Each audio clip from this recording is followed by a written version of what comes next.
It turns out that North Korea is trying to cut a deal with President Trump. You know that crazy President Trump, that threatening President Trump, that President Trump who just pulled out of the Iran deal?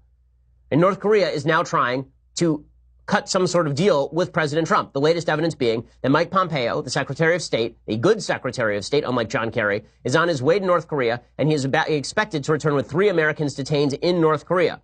Okay, 2 of the detainees, Tony Kim and Kim Hak-sung, have been held since 2017. The 3rd detainee, Dong-chul Kim, was arrested in October 2015 and sentenced to 10 years in prison with hard labor for espionage. Pompeo said he'd be meeting with senior North Korean leaders. He didn't know if he'd be meeting with Kim. He said, "We're prepared to meet with anyone who is speaking on behalf of the North Korean government and can give us solid answers, so we're prepared." I do have to say that the funniest part of this particular story is that 3rd detainee, Dong-chul Kim, right, he was arrested in October 2015. And he's presumably been held in solitary confinement. He's been held away from the world. Imagine his reaction when he arrives in the United States and is met on the tarmac by President Donald Trump, right? He has no idea that Trump is president.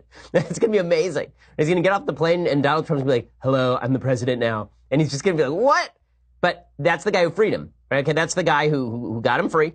And again, this is the entire point. All the foreign policy geniuses, all the diplomats, they said Donald Trump is going to blow up the world. Just like George W. Bush. They're all cowboys, all these cowboys. The only example in the recent past, maybe North Korea now, that'd be the other one. The only example in the recent past of a country voluntarily giving up its nuclear weapons would be Libya during the Bush administration. The reason they gave up their nuclear weapons is because George W. Bush invaded Iraq and took down Saddam Hussein, and the American military destroyed Saddam Hussein's military in 3 weeks. And Muammar Gaddafi said, "Oh boy, that's scary. What if I just hand over this yellow cake to you right now?" And the United States said, "All right, sure." It turns out that dictators who are scared operate in ways that are much more conducive to the American public interest than dictators who are emboldened. Do you think the Iran deal emboldened dictators, or do you think that the Iran deal made them more afraid of American military might? Do you think that it made them afraid of America's commitment, or do you think that it made them seek America's pusillanimous surrender? Pretty obvious which is which. Because if you were a country pursuing nuclear weapons, you would look at Iran and say, "Look, I'm going to pursue nuclear weapons as well, because Barack Obama will sign any deal with me. I can make any lie that I want. He will hand me any amount of money. And then in 10 years, I can do what I want anyway. So why the hell not?" Right? You think that North Korea wouldn't accept Obama's deal if Obama had put his deal on the table for North Korea? You think that North Korea wouldn't have said, "Listen, you lift all the sanctions, you give us hundreds of billions of dollars, and we'll promise, we'll cross our fingers and hope to die, we'll cross our hearts and hope to die, that we'll get rid of that nuclear program, Mr. President. Don't worry, we'll take care of it."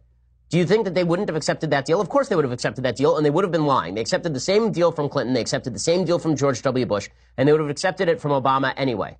Okay, but with Trump, they don't get to accept that deal, I hope. Right? We hope that President Trump is a stalwart with regard to North Korea, as he has been with regard to Iran. But it's pretty clear the North Koreans think that they're going to have to do something to please President Trump, which is the reason that they just released 3 North Koreans. Remember, the 3 American citizens from North Korea. Remember, that's 3 American citizens released from North Korea under President Trump.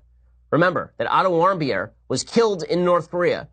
President Trump was the president. President Obama was the president when Otto Warmbier was taken into custody in North Korea, and he did nothing. 0 things. None.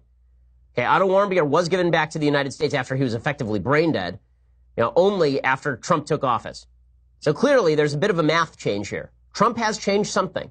And you know that I'm not a guy who idly gives credit to President Trump, but he gets a lot of credit